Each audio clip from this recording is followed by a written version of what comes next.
It is the Studio Series Transformers. Hello and welcome, obviously, to the Geek Den for a new series that I'm going to be doing on the Transformers Studio Series figures. I'm a big Transformer fan, and basically I've collected Transformers for many years, and I think these are probably going to be the best they've produced so far. These are absolutely fabulous. This is the Studio Series, so these are based on the Studio, the Transformers film. They're based on the Studio models, I do believe, the Studio renders. So they're more detailed than anything they've done before. But anyway, let's crack on. Let's get this done. So obviously this is Bumblebee from the very first Transformer movie. He is number 1 of the deluxe figures. Obviously Transformers here, Tony Takara at the top. The front of the box is really nice. It's got like this cutout section here. It's really nice.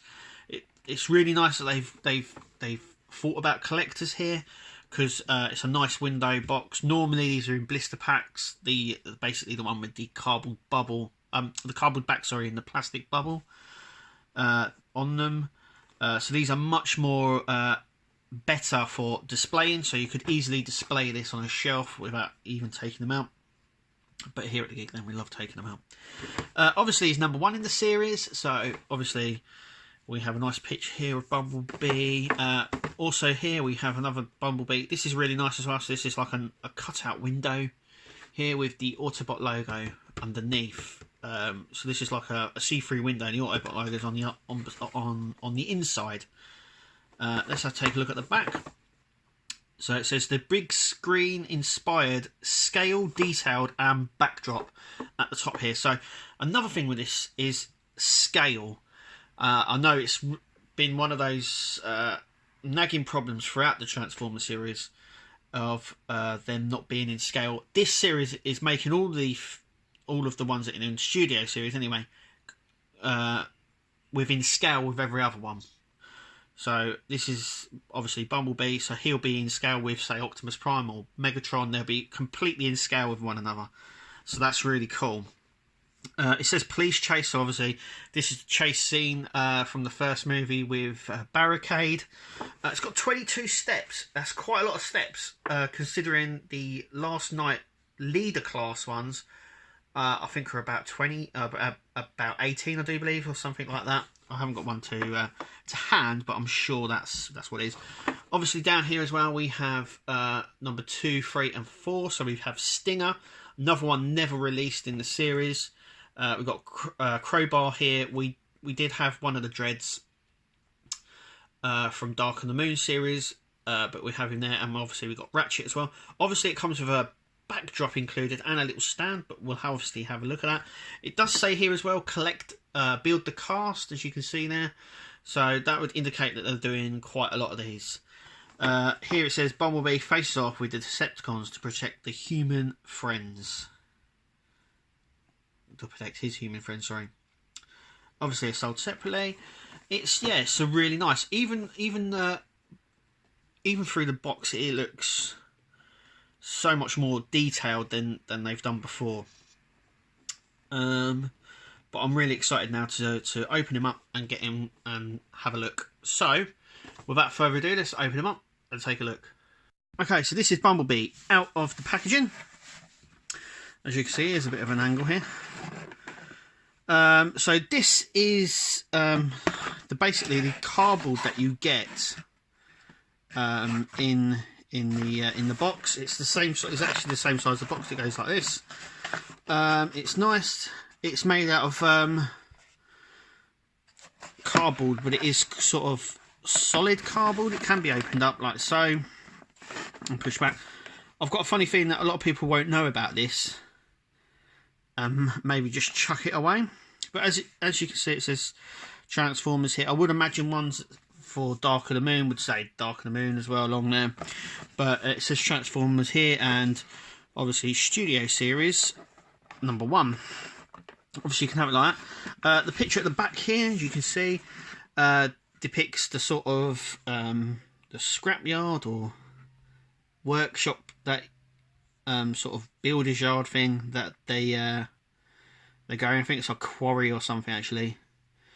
That Bumblebee and Barricade have their battle in the first film, so that's quite good. Let's have a look at the actual car. So let's just move the camera down. I'm going to show you. So this is obviously Bumblebee in his car mode. As you can see, this is the bottom half of him.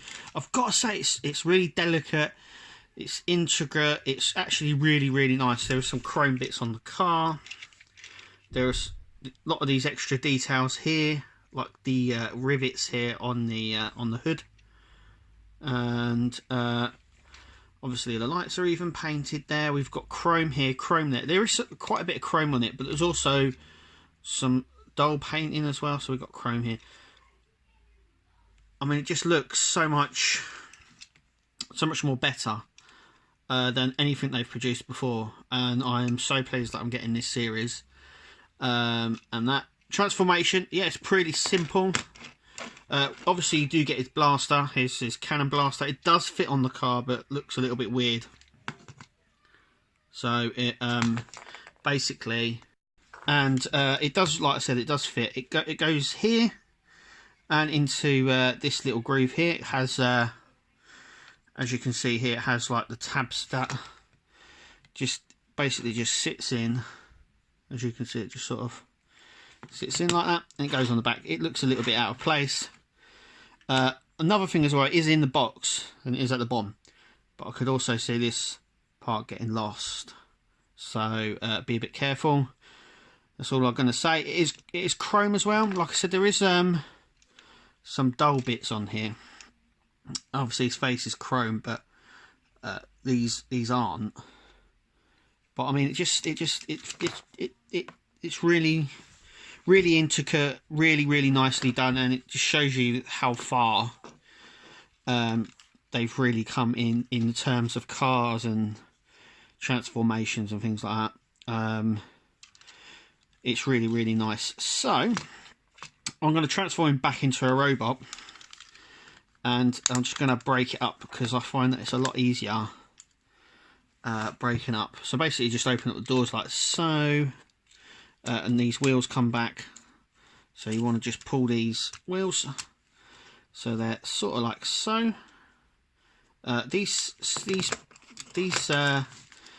window parts here actually just peg in.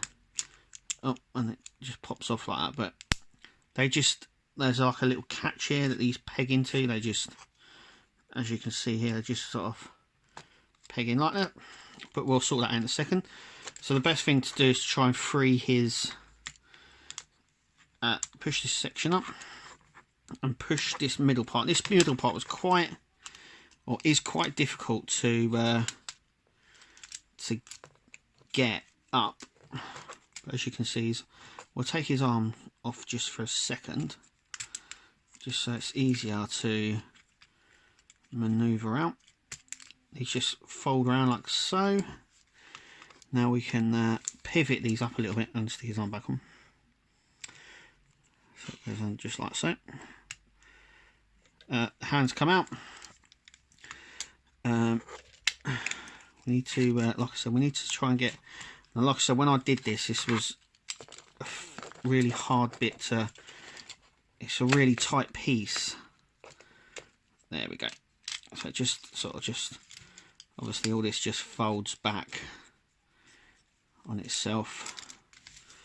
Okay, so let's sort out his feet. So we'll just gonna pull these bits round like so. It looks a bit of a mess at the moment. Pull these bits round like so. Now with his legs, they also these little tabs here, they're very small. I don't know if let's these little tabs here go in here. This little tab here, they sort of just connect in, and then they just pull out. Basically, let's pull these sections up on these little shins here. That way we can actually get a bit of manoeuvrability going on here with him. Okay. So at the moment he looks all over the place, but what we're actually going to do is pull this down. So this bit here, this little tab is actually going to tab into this section down here. So just pull it and tab it down. These are his arms and his head. This section here, his back section, just folds in on itself a little bit, so it's like that. So at the moment we're looking at Bumblebee like so.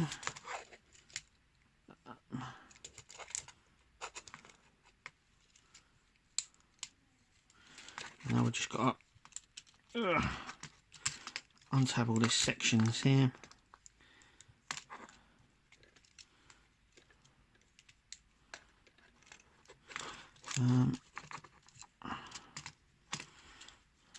So we've done his top half, but his bottom half is more difficult. And I know once I've done it. Now I've only transformed him once, so there we go. There's his leg. We put his arm around like so. So easy enough. So basically this goes round like so, as you can see. So this just turns round. His leg comes round like so, and it just literally crops up like that. A window in like so, and then his little shin leg section just here. So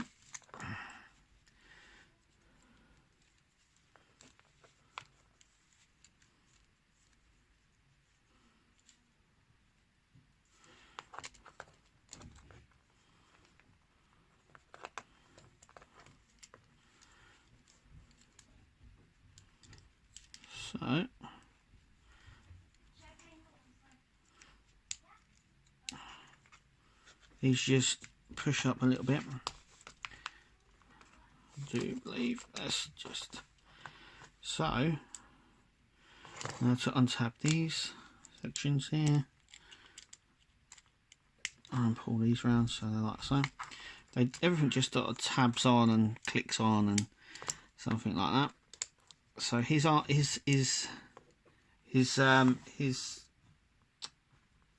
don't seem to bend or anything, but they do seem to just stay there like so. And then obviously we've got his blaster here. So what I'm going to do is actually unpeg his arm, not from there, but actually it just unpegs at this black section here like so.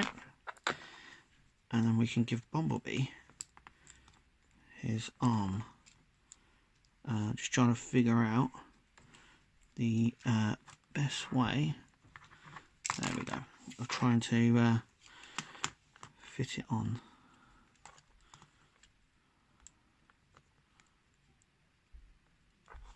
It does fit on. There we go.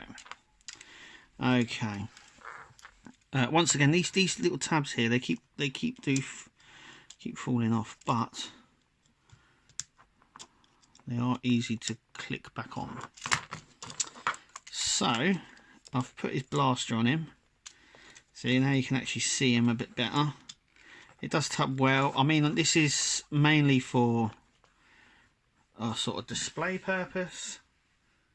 And there he is. So basically, for me, he's the most accurate representation of what Bumblebee looks like in the movies. Obviously, this is him at the back. Articulation's really good, so we've got some movement here, and I mean, you can really bend him up quite high because he's on these ball joints here. Arms as well, they're also on ball joints, and you can get him saluting maybe, or something like that. Obviously, you have to be careful of certain poses. He's also got a middle section as well. You can turn him, so that's quite cool. Obviously, his head moves around, so you can get him looking sort of up if you wanted to, like so. Obviously, this is the back of him. I mean, this is the back of him. Sorry. Now the blaster sits just here, so when it's not in him, it pegs in just here, I do believe, somehow. I'm not mistaken. Like so. So that's really weird, but it's not too noticeable at the back here. So that's quite cool.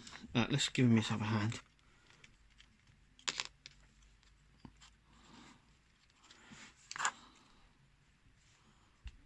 But like I said, you can give him quite a bit of range of motion. You could have him of his arms. Now the parts of mine, they keep falling off, but you know, I'm persevering. So you could have him sort of standing like this, I suppose. Another part just fallen off. Now obviously this is more of a collector's item, but obviously you can obviously they're in the toy aisle, so kids will pick these up. Can he stand up? Let's have a look. I think with a bit of playing around you can get some really good poses out of him. Anyway, let's just put him on here a second, and we'll see if we can get him posed really well. So now I've got him posed up, and he does stand really well. Like I said, you can get a few more poses out of him. I did find though that he is a bit loose on the old joints, but it does look really well, and I'm impressed, and I can't wait to review the other ones. Anyway, thank you for watching. Hope you enjoyed it, and I hope to see you at the next video.